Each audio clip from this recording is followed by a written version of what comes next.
Hey everyone, and welcome back for another deep dive. Today we're taking a closer look at psychic mediums and reincarnation. It's a topic a lot of you have been requesting, and we've got some really interesting sources to unpack. You might even find yourself looking at this whole idea in a brand new way by the time we're done.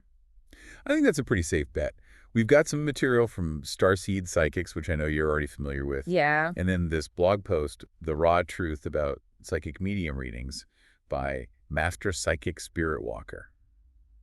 And that one presents, well, a very different take on things. Okay, so Starseed Psychics, as we know, is all about connecting with loved ones who have passed, bringing comfort and closure and all that. Pretty standard stuff when it comes to what people think psychic mediums do. Exactly. It's that classic image of a medium acting as a bridge between the living and the dead. Right, right.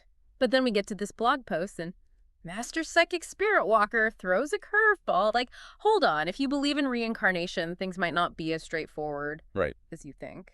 Yeah, the post really highlights this potential time discrepancy Okay. between the soul's journey and how we perceive time here on Earth. Right. 6 years here on Earth, they argue, could be multiple lifetimes for a soul that's reincarnating.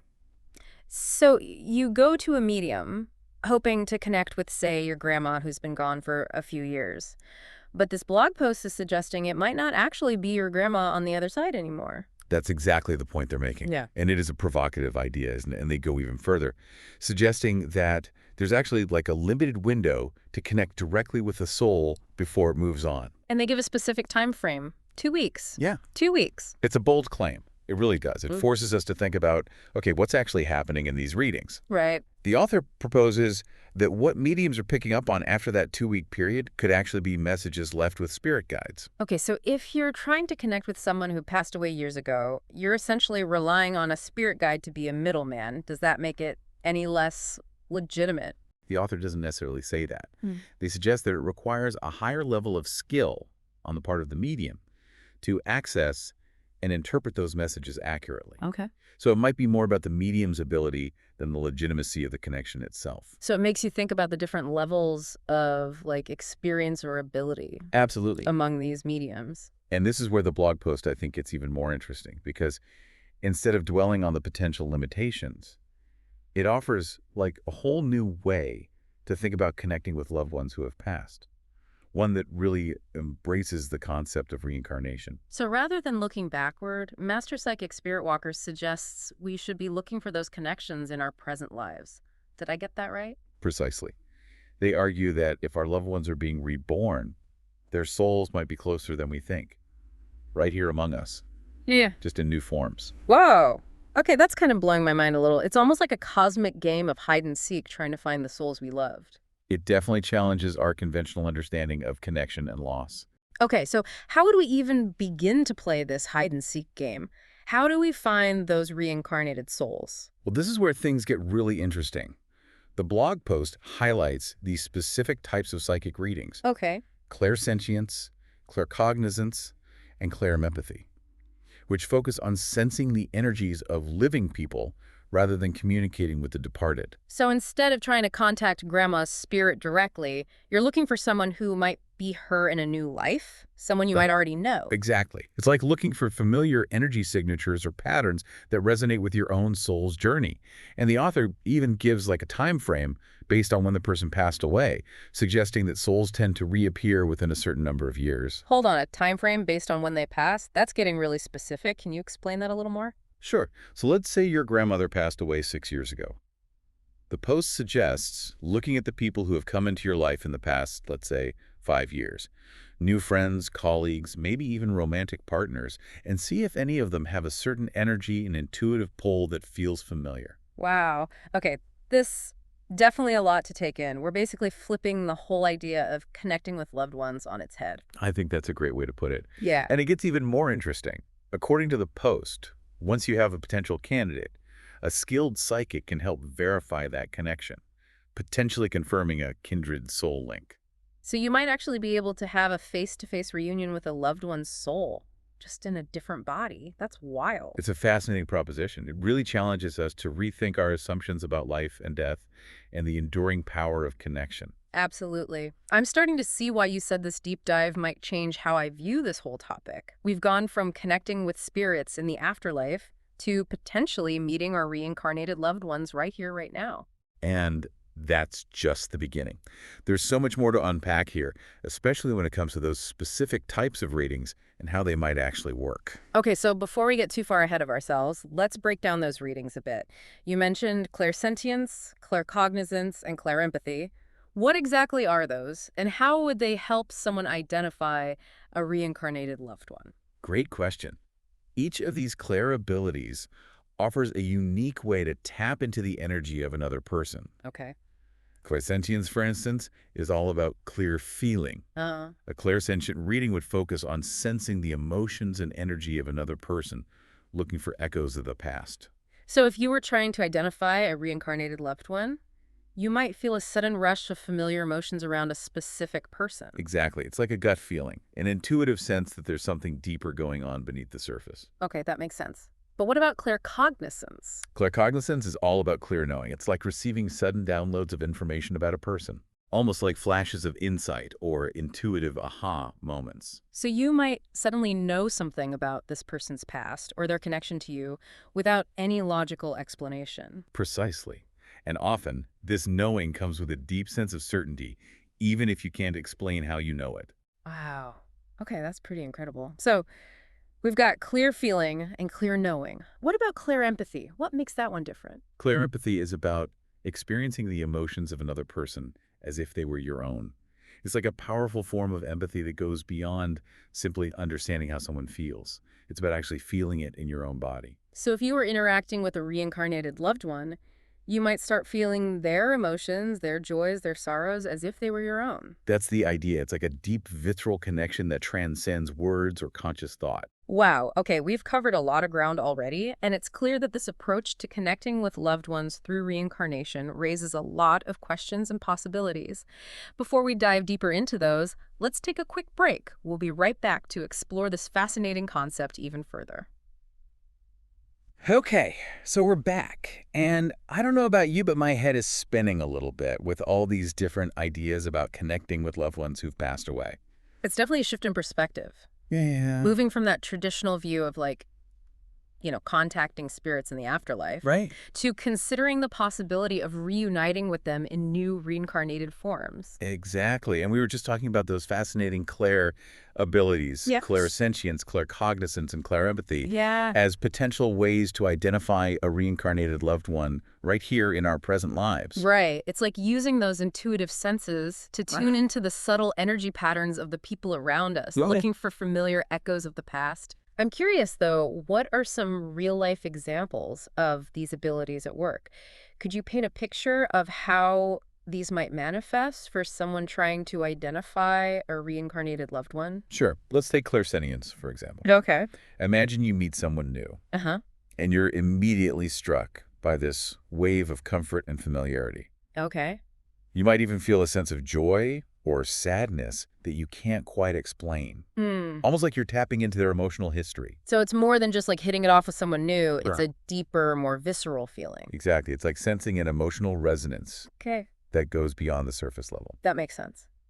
What about claircognizance? How might that play out in this scenario? So let's say you're talking to a friend, Okay. and suddenly you have this overwhelming sense of knowing something specific about their past, Mm. maybe even a past life connection to you, Okay. even though they never told you anything about. Like a sudden flash of insight just popping into your head. Yes, exactly. And often these insights are accompanied by a strong sense of certainty, Yeah. even if you can't logically explain where they came from. Okay. That's pretty wild. So we've got clairsentience is this deep emotional feeling.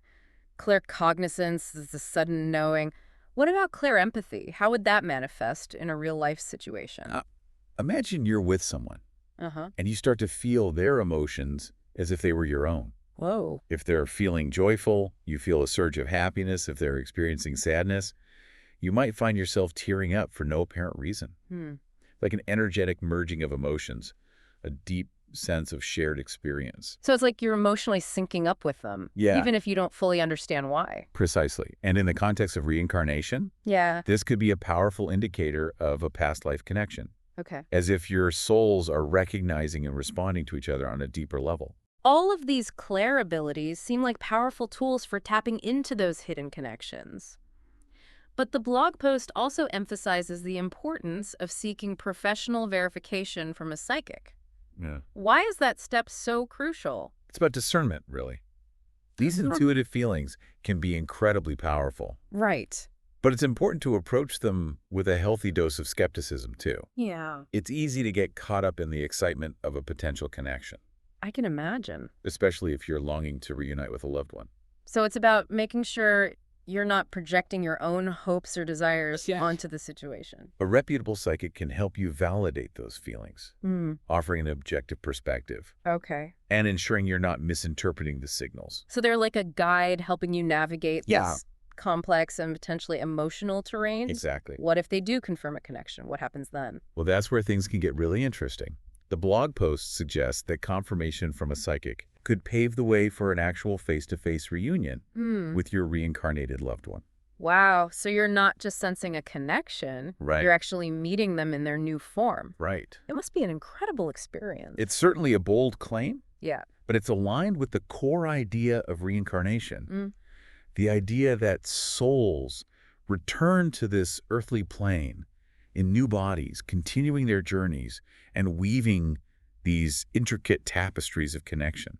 Okay, let's shift gears a bit and talk about those potential pitfalls Sure. you mentioned earlier. Yeah. What are some things people should be wary of when exploring this idea of connecting with reincarnated loved ones? One of the biggest challenges, I think, is avoiding wishful thinking. Okay.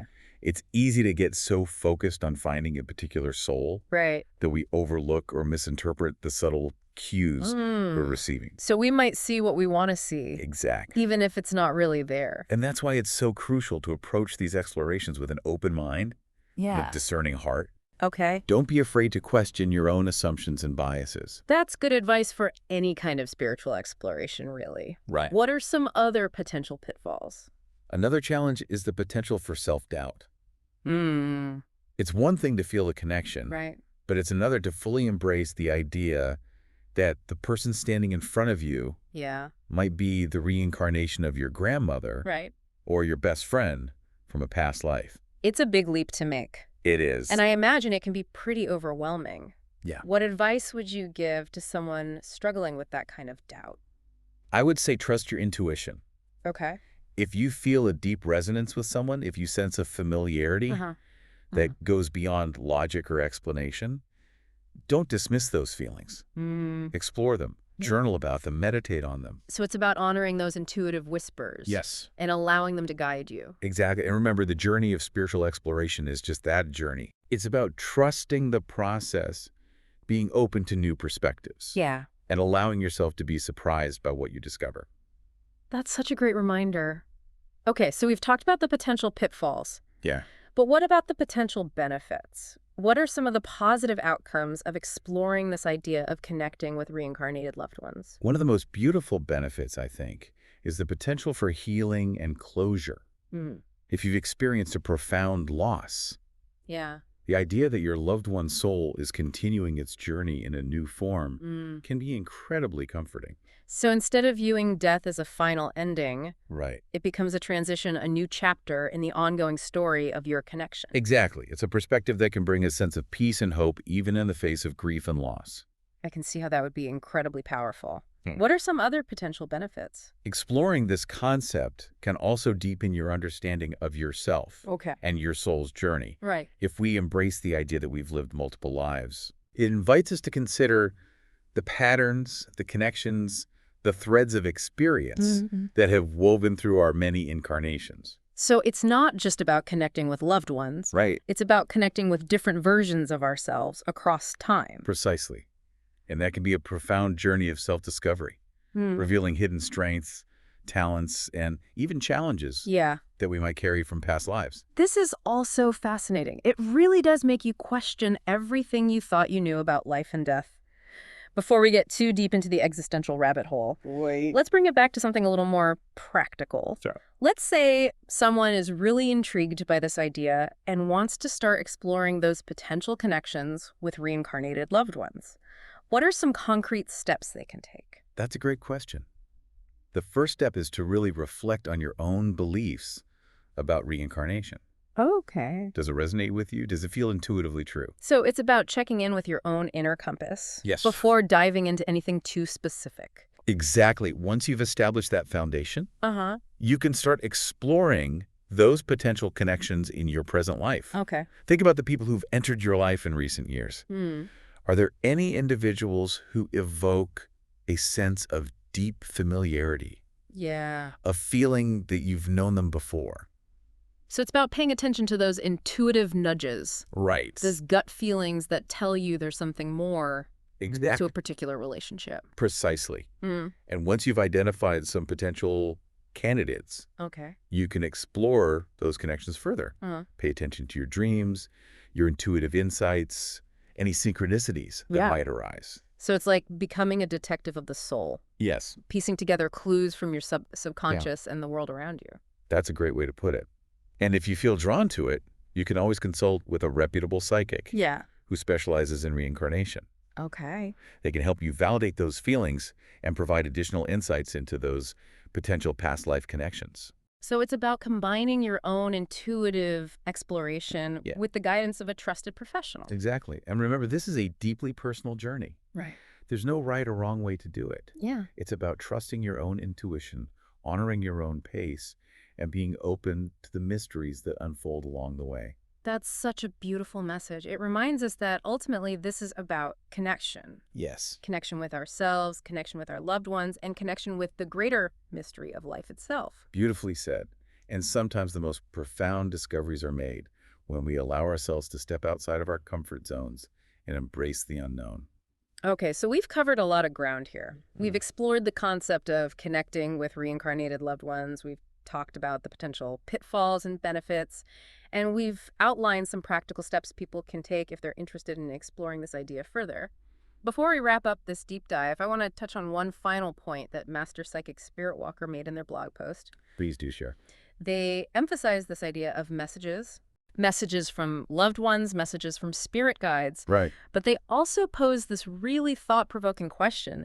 What if the connection itself is the message? That's a powerful question, isn't it? Yeah. It suggests that the very act of seeking these connections, of opening ourselves to the possibility of love and reunion beyond the physical realm, Right. might be the most important message of all. Exactly. And it makes me think that even if we don't have definitive proof or concrete answers, Yeah. the very act of exploring these possibilities can transform our understanding of life loss and the enduring power of love. Absolutely. And sometimes the most profound truths are found not in the answers, but in the questions themselves. Okay, so as we wrap up this fascinating deep dive, I want to leave you with a few final thoughts to ponder. We started by looking at starseed psychics and their approach to connecting with loved ones. You know, those who've passed on. And then we explored this whole idea of reincarnation with Master Psychic Spiritwalker and their unique perspective. And it really broadened the whole scope of what's possible, wouldn't you say? Absolutely. It's like we've expanded the playing field Yeah. from the spirit realm to include like the very world we live in, Hmm. suggesting that those we've lost might be closer than we think. Right. And that raises a lot of questions for me, like what happens to the concept of closure? If a soul keeps coming back, Right. does it change how we grieve, Yeah. how we remember? It challenges the finality of death, doesn't it? Yeah. If a soul is reborn, maybe closure becomes less about saying goodbye and more about recognizing the continuity of that connection. So instead of mourning an ending, we might focus on celebrating the ongoing journey of that soul, as it takes on new form. Precisely. And that shift in perspective could have a profound impact on how we approach grief loss and the relationships that shape our lives. It's a lot to wrap your head around, but it's also incredibly exciting. This idea that we might encounter our loved ones again in new forms carrying echoes of those past connections. It opens up a whole new realm of possibilities. It certainly does. It challenges us to reconsider the boundaries of time and identity, suggesting that our relationships extend far beyond a single lifetime. Okay, so let's say someone is listening to this and they're completely on board with this idea of connecting with reincarnated loved ones.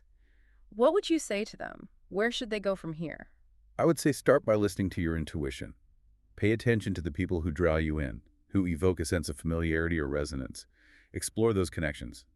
with curiosity and an open mind. So it's about trusting those gut feelings, those whispers from the soul that say, hey, there's something special about this person. Exactly. Don't be afraid to ask questions, to explore your dreams and intuitions, and to seek guidance from trusted sources. And remember, this isn't about finding definitive answers or concrete proof. It's about embracing the mystery, the journey of discovery, and the possibility that our connections extend far beyond the boundaries of this physical life. Beautifully said. Yeah. And who knows, maybe in seeking those connections, we'll uncover truths about ourselves and the universe that we never even imagined. All right, so as we wrap up this deep dive, I want to leave you with one final thought to ponder. We've been focusing on connecting with specific individuals, but what if the message of reincarnation is even broader than that? What if it's a reminder that we're all connected, that every soul we encounter carries echoes of past lives and future possibilities? That's a beautiful way to look at it. It invites us to see the world with a sense of wonder and interconnectedness, recognizing the intricate web of relationships that binds us all together. Exactly. So maybe the real takeaway here is to approach every interaction, every encounter, with a sense of openness and curiosity. You never know what hidden connections you might discover, or what echoes of past lives might be whispering in your ear. Thanks for joining us on this incredible journey. It's been a pleasure diving deep with you.